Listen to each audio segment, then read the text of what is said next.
Urlaub beginnt im Kopf. Und damit ist nicht nur die Vorfreude auf die lang ersehnte Reise gemeint, sondern auch eine gute Planung. Genauso wichtig wie die Auswahl des Urlaubsziels ist ein Urlaubsgeldplan. Denn Urlaubslust statt Urlaubsfrust gilt auch für unsere Reisekasse.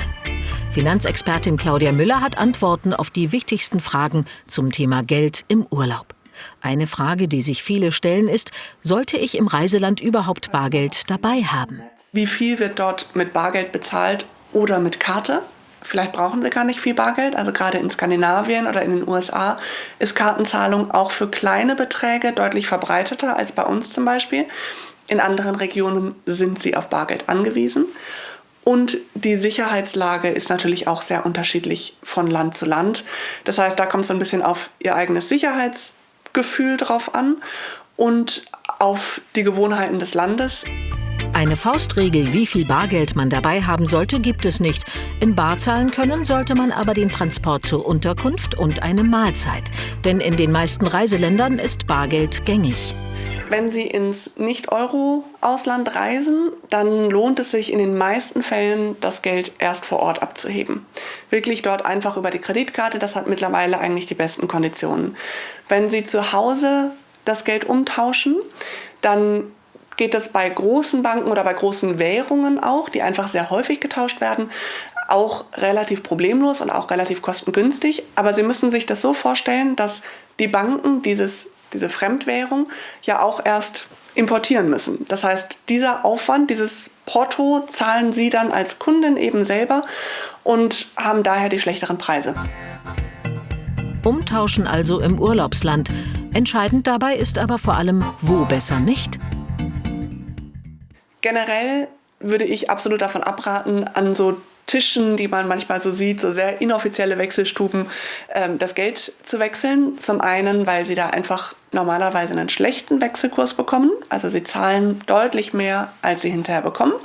Und zum anderen, weil da auch immer die Gefahr besteht, dass einfach Falschgeld mit drunter gemischt wird. Das ist ja einfach ein Ort, wo sehr, sehr viel Geld durch die Hände geht. Und das ist ein Paradies für Trickbetrüger bzw. eben für Falschgeld, das man da gut unter die Leute bringen kann. Offizielle Wechselstuben sind zwar eine seriöse Alternative, aber hier drohen schlechte Wechselkurse.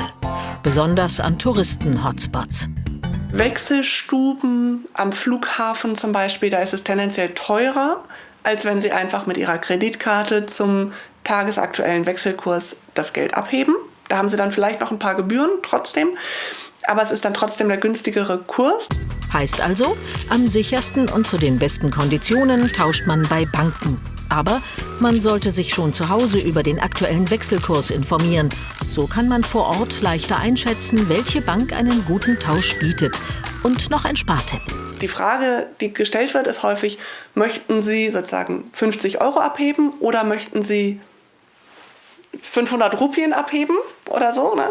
Und wenn Sie die Euro abheben, bekommen Sie zwar auch Rupien, aber das ist eben diese Sofortumwandlung, dann bekommen Sie den schlechteren Kurs.